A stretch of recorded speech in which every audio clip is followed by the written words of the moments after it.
Hey everybody, welcome to the next segment on improvisation. We've been talking about how to improvise using the major scale. We did that in several different ways. We divided that scale up into the tones of the chord.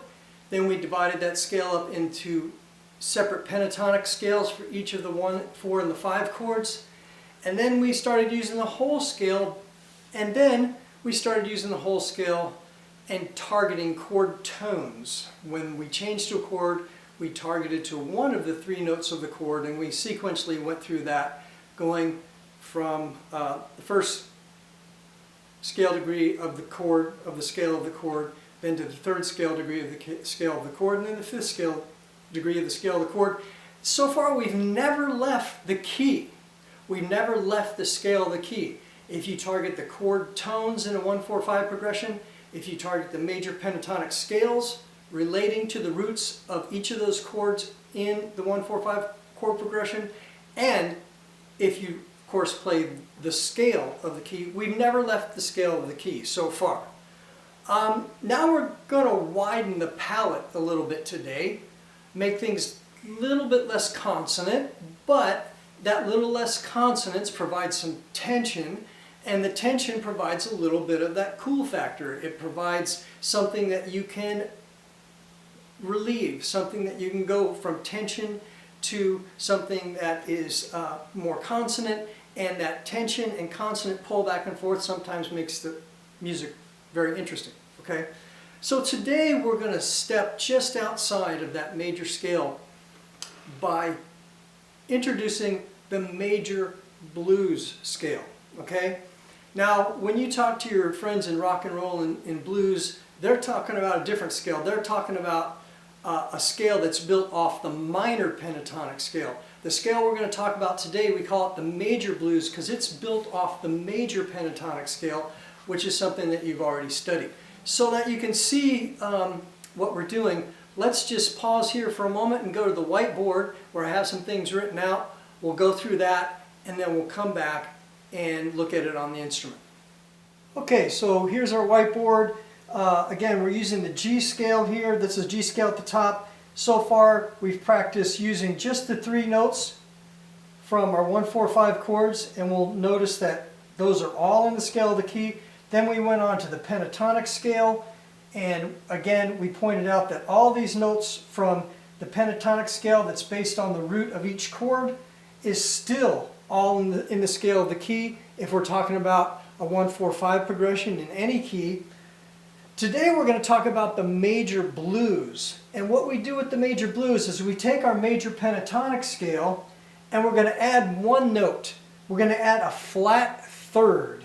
So in the G scale, that's adding a B flat. In the C scale, that's going to add an E flat. And in the D scale, we're going to add an F natural. Now notice we're keeping the 3rd. So we go 1, 2, flat 3, 3, 5, 6 for each one. 1, 2, flat 3, 3, 5, 6. So that's the scale degrees that we're using to create the major blues. So write those down, find them on your instrument, and let's start using them. Now that you know what notes are in the scale, let's look at the major blues on the instrument. For G, it's going to be G, A, B flat, B, D, E, G. You do it on the next octave. Okay, for C, it's a similar pattern. Until you get to that B string, then it changes, okay? And then you could do the next octave as well. Alright, and then for D, okay? So you could figure that out on your instrument. For whatever key you're in, figure out the major blues for the 1-4-5 chords in whatever key you're in, and then you can use those over top of the chord while you're playing that chord. Just like you did for the major pentatonic, you can now add that 1 more note and use the major blues organized over that chord when you solo over that chord, okay? And again, we want to target chord tones, so when you first go to that chord, hit one of the notes of the chord, which are in that scale, and then go ahead and move on to that whole major blues scale while you're over that chord. And then when you go to the next chord, do the same thing over that. You go to the next chord, do the same thing over that. Get used to that, get accustomed to that, play around with that, develop that skill. Then you can mix and match. You might play major blues over the G chord, but just do major pentatonic over the C chord. And when you go to D, just do the notes of the D chord. Or any way around it. You know, you go to the G chord and you play any note of the scale targeting the chord tone at the top of the first measure. And then when you go to C, hey, go to major blues. But then when you go to D, you might want to just go back to the whole major scale. You can mix and match these things as they pertain to the various chords, okay? We'll talk as we go on how to mix and match these things more. But right now, based on all the skills we've developed in this sequence of a series of lessons, you can add any of that stuff in. It's always going to be cool to target a chord tone when the chord changes, but then choose what scale you want to go to. And the major blues is a really cool one because it adds that little bit of tension. That one note that's outside of the scale of the key for each of those chords. So now, over the course of the whole solo, we're adding a B flat over the G chord, which is outside the key. We're adding an E flat to the C chord, which is outside the key. And we're adding an F natural to the D chord, which is outside of the key. So we can move in and out of the key to develop a little bit of tension and then come back to resolve that. And that adds a little bit more interest to your music and to your solos. Let me demonstrate that by playing a solo over Lonesome Road Blues. This is a song that I demonstrated before. And again, we're at the jam, we don't know the song, we're trying to solo over it, and I'm just going to go full on major blues, okay? It might be too much major blues for a really creative solo, but again, while you're learning to develop the skill of each of these particular lessons that we're putting out there, that I'm putting out there, and that me and Tim May with those videos are putting out there, develop that skill and then learn to mix and match them all together. And as you do, your solos will get more creative and they'll get to be sounding more like the song itself because your palette will be widening. So here we go. I'm going to play Lonesome Road Blues as an example, and then we'll come back.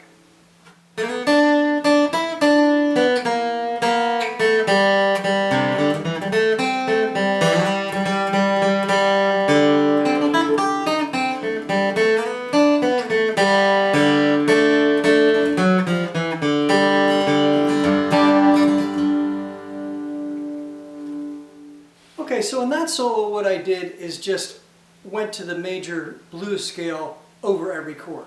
Now when you're soloing in real life and not just practice, you're probably not going to want to use it that often. You're probably going to want to salt and pepper it here and there, and it'll be more tasteful mixing it with some of the other ideas of using just the chord tones or using the major pentatonic scale or using all the scale all the scale degrees for the whole scale of the key and targeting chord tones. All that stuff comes in together, and so it doesn't sound either so monotonous or so much like just playing licks, okay? So you'll use it sparingly. But the cool thing about knowing the scale that tonality comes from is when you hear a Doc Watson lick like, or a Clarence White lick like, right?